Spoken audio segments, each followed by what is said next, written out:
Ernie dances to the didgeridoo. This book was written by Alison Lester and illustrated by Alison Lester. I wonder who Ernie is. Can you tell by looking at the cover of this book?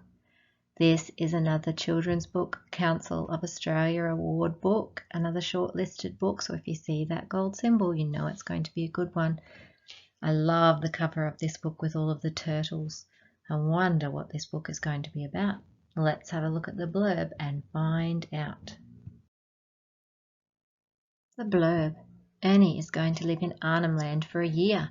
He flies above the desert, travels over the floodplains, crosses the East Alligator River and arrives at his new home.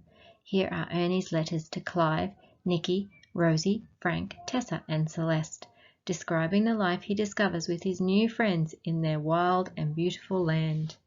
You can also read some facts about this book. If you look to the right, it will tell you about Arnhem Land and the seasons and how to pronounce them. This is going to be a tricky book for me, how to pronounce these beautiful Aboriginal names. Ernie is going to live in Arnhem Land for a year. Ernie waves goodbye to Rosie, Frank, Tessa, Nikki, Clive and Celeste and promises to write them a letter for each of the 6 Arnhem Land seasons. He flies above the desert for hours. Oh, wow. His friends are all at the airport waving to him as he leaves. I wonder what the 6 seasons are. Making connections. Ernie's friends are saying goodbye to him. Have you ever had to say goodbye to a good friend or someone in your family? I had to say goodbye to some good friends of mine. Cam, Chase, Jackson and Seth moved all the way from Australia to New Zealand and I don't get to see them anymore. It is sad, but we write to each other on Facebook. Ernie is going to write 6 letters to his friends for the Arnhem Land seasons.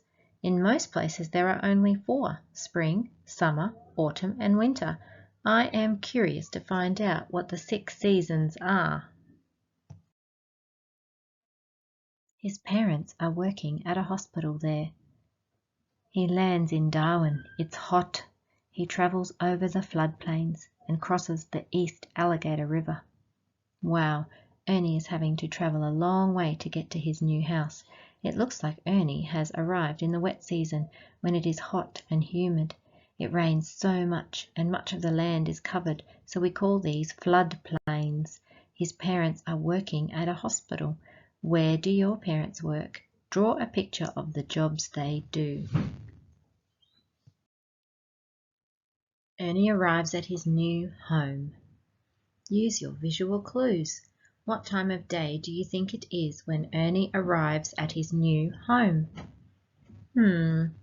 If I can see bats in the sky and I can see a moon and I can see a pinky purple sky, I know that the sun is going down, the moon has come up, and do you see bats during the day?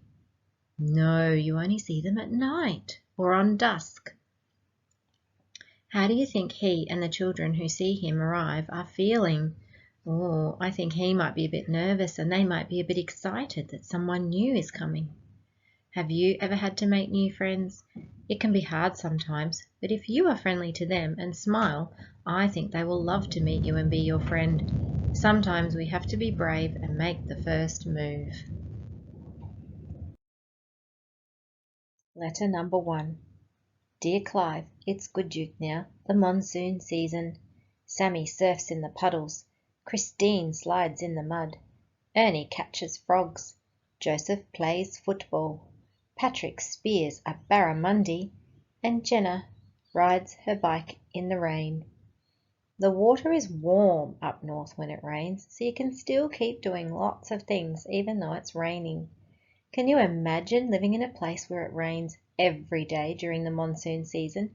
It is super fun, but you learn to do everything in the warm summer rain. The downside for parents and carers is all the washing we end up doing because our clothes are always wet and dirty. But it is super fun. But Tammy and her baby brother watch a goanna floating on the floodwaters. Oh no, what has happened in this picture? Why is the goanna floating past on a log? Well, in the Gujuk season it can sometimes flash flood, which is why many homes are built on stilts, so they stay above the water. That would be a funny thing to see go past your window, wouldn't it? If it does flood, it is very important to stay out of it, because it can pull you under and it has lots of debris or rubbish in it. You could also pick up some germs.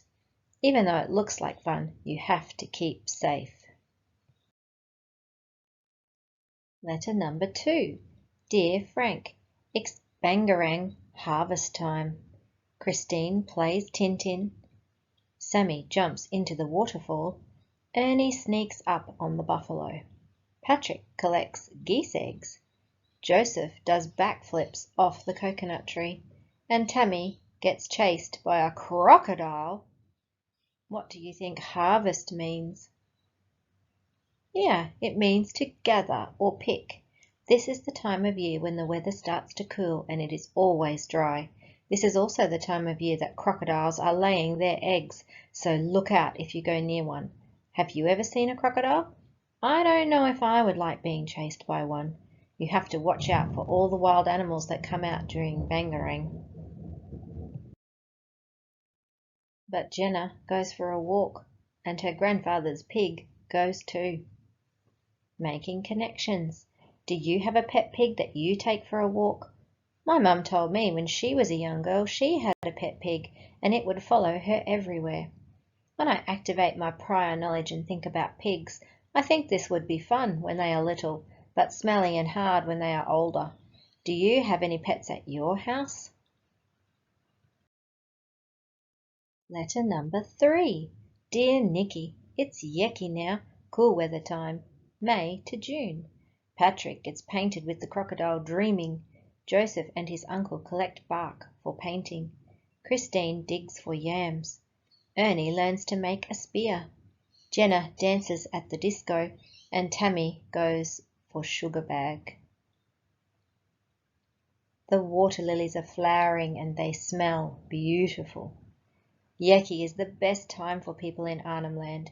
It is cool and most people enjoy outside. Ernie loves learning so many new things from his friends. What new things have you learned to do? My Uncle Ray taught me how to fish for crabs. I also learned how to throw a boomerang and I tried to play the didgeridoo. Not so good at that. The girls who tried to teach me to dance told me, "Miss, you're not good at dancing like us, Mob." But it is super fun to try. But Sammy is frightened by the Mimi stilt dancers. In the dry season, you can go to the markets each week and see performers, eat food, and see all the wonderful arts that you can buy. The most special thing about this is watching the sunset over the ocean. Here in Queensland, we watch the sunrise over the ocean. Why do you think it is different in one part of Australia to the other? Well, that is because the Earth is rotating and so is the sun. So it rises here in Queensland, but by the time it sets, it's moved around to Darwin. You can go to these YouTube links if you'd like to see the sunrise in Queensland and sunset in Darwin. Letter number 4. Dear Celeste, it's Wirragang, the early dry season, June to August. Tammy catches a file snake. Ernie goes fishing.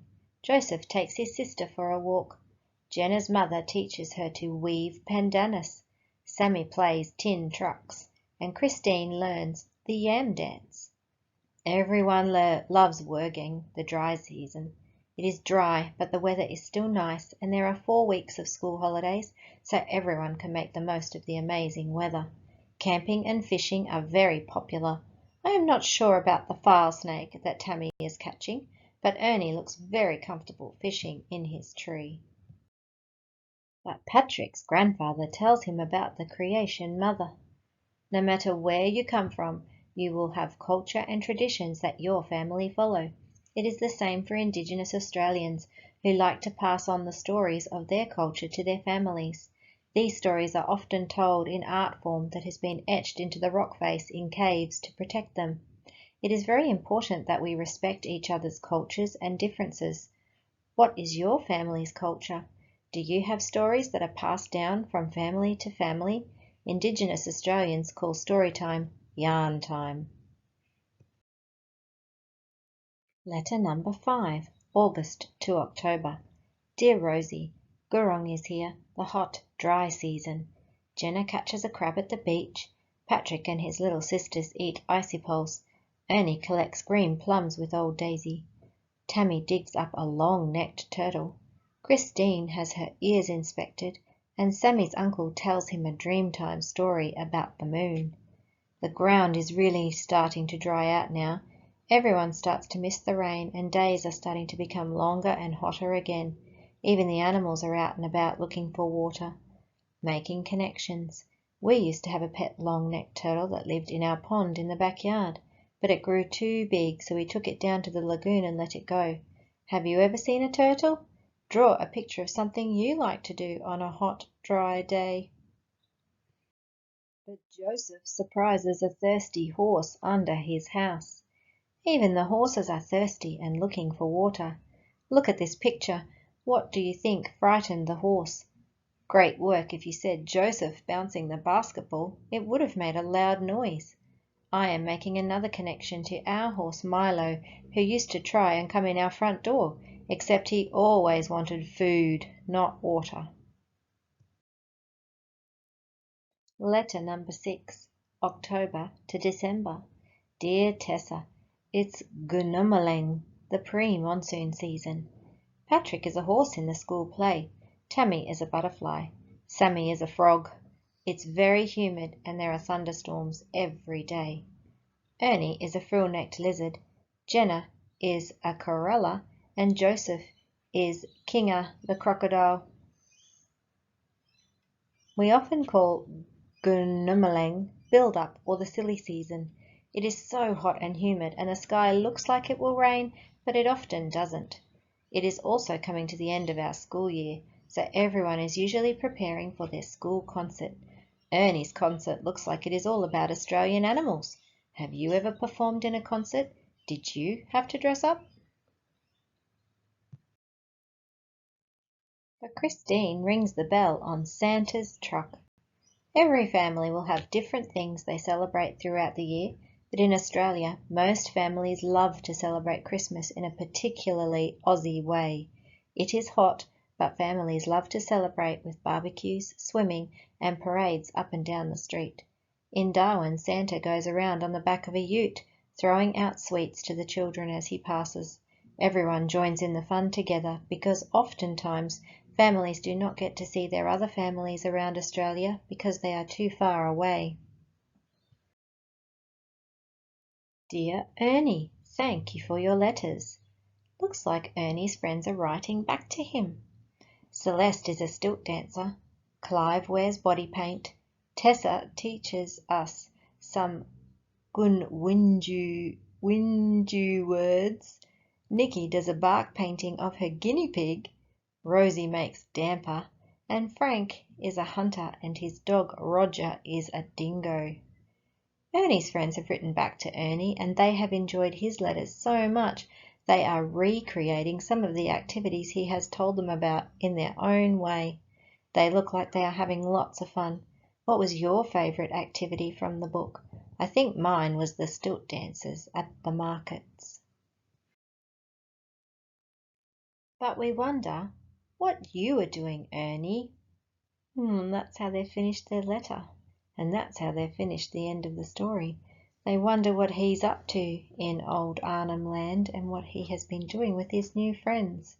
If you look to the right, you will find meanings and explanations for any of the Aboriginal things that we spoke about in this book. Some of the things were a bit interesting, like a sugar bag, which is bush honey from a native bee. Thank you for listening to Carmen's Australian Storytime. I hope you enjoyed learning about Arnhem Land as much as I did. I love to learn about other cultures and the different ways families do things. Please subscribe and comment on this book. I would love to see some of your beautiful drawings. I am looking forward to reading to you again soon.